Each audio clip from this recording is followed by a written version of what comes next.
Tres. Saludos, estimado doctor. Mi nombre es Doménica Ferrao y junto a mis compañeros Mauricio Itas y Lenny Recalde, en este video vamos a hablar sobre la reparación integral por daños inmateriales según el Código Orgánico Integral Penal del Ecuador. Este es un tema fundamental para garantizar la justicia y los derechos de las víctimas en nuestro país. Bueno, pues aquí vamos a analizar sobre lo que es eh, la reparación integral por daños. Es fundamental que el sistema de justicia penal establezca mecanismos claros y efectivos para garantizar la protección de los derechos de las víctimas y la reparación adecuada de los daños sufridos. Esto implica no solo identificar y reconocer la condición de víctima, sino también asegurar que se respeten sus derechos durante todo el proceso penal. Además del derecho internacional, el derecho constitucional en sus dimensiones doctrinal y comparada ofrece importantes perspectivas sobre el reconocimiento y protección del derecho de las víctimas en el ámbito nacional. El papel de las instituciones y organismos estatales de la implementación de medidas de reparación desempeña un rol crucial en el proceso de garantizar que las víctimas de infracciones penales reciban una reparación adecuada y efectiva. Vamos a definir lo que son los daños inmateriales. Estos son perjuicios que afectan derechos como el honor, la reputación, la integridad moral y psicológica, la intimidad y otros aspectos no económicos. A diferencia de los daños materiales, los inmateriales tienen una valoración monetaria directa. Dentro del marco legal, el artículo 77 del COIP trata sobre la reparación integral de los daños. Este artículo establece que la reparación integral tiene como objetivo restituir en la medida de lo posible la situación anterior a la comisión del hecho delictivo y satisfacer a la víctima. Además, la reparación integral es un derecho y una garantía que permite a las víctimas interponer recursos y acciones para recibir restauraciones y compensaciones proporcionales al daño sufrido.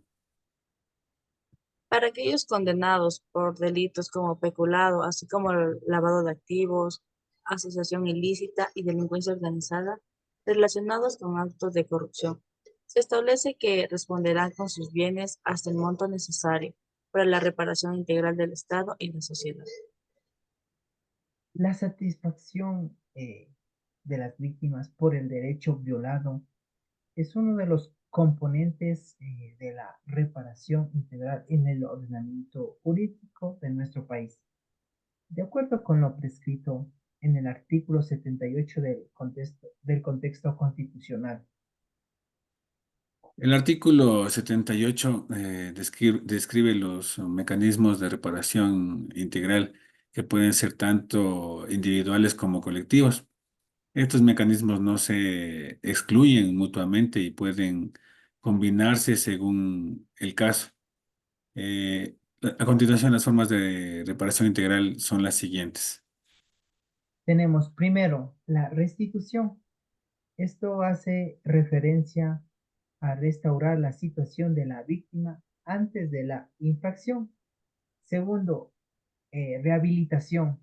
Busca la recuperación física y psicológica de las personas que fueron afectadas. Tercero, indemnizaciones de daños materiales e inmateriales.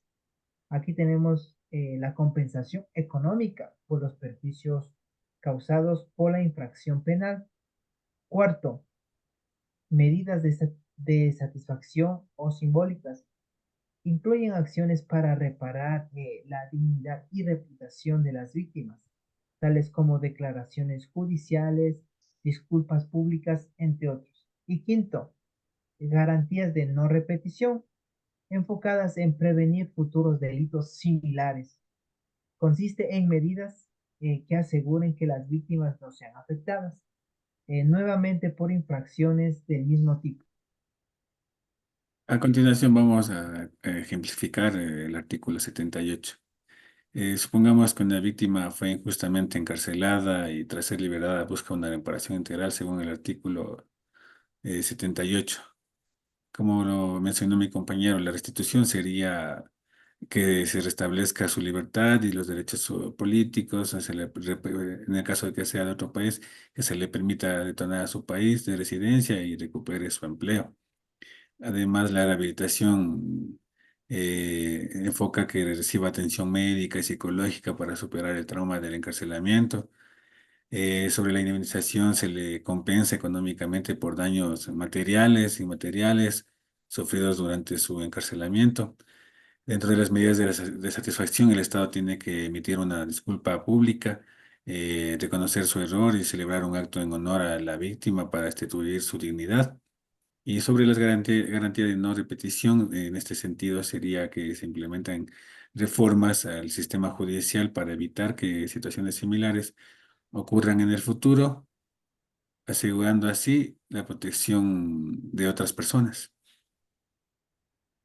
Un ejemplo sobre el artículo 77 sería: imaginemos que una persona es encontrada por peculado, malversación de fondos públicos. La sentencia final determina que debe devolver el dinero robado y pagar una compensación adicional por los daños ocasionados a la administración pública y la sociedad. La reparación integral implica que, además de la devolución del dinero, se adopten medidas simbólicas, como disculpas públicas, y objetivas como la devolución de bienes robados, para intentar restituir la situación anterior del delito y satisfacer a la víctima, en este caso, el Estado y la sociedad. En resumen, la reparación integral por daños inmateriales, según el COIF de nuestro país, es un mecanismo esencial para proteger y restituir los derechos de las víctimas, garantizando no solo la compensación económica, sino también medidas que promuevan la sanción y prevención de futuros daños. Adicionalmente, la reparación integral por daños inmateriales, como establece el Código Orgánico Integral Penal del Ecuador, busca restaurar los derechos y la dignidad de las víctimas de daños no económicos. Además, para los daños inmateriales, la indemnización también puede incluir tanto compensaciones económicas como acciones simbólicas. Estas acciones pueden abarcar disculpas públicas, rehabilitación psicológica y medidas legislativas para evitar futuras violaciones. En los casos de violaciones de derechos humanos, el Estado asume la responsabilidad de implementar medidas de no repetición, reforzando la protección de los derechos fundamentales a través de reformas legislativas e institucionales. Para concluir, la reparación integral en el contexto de daños inmateriales no solo busca compensar a las víctimas, sino también garantizar que no vuelvan a sufrir daños similares mediante un enfoque holístico y estructural que promueve la justicia y la protección de los derechos humanos. Muchas gracias.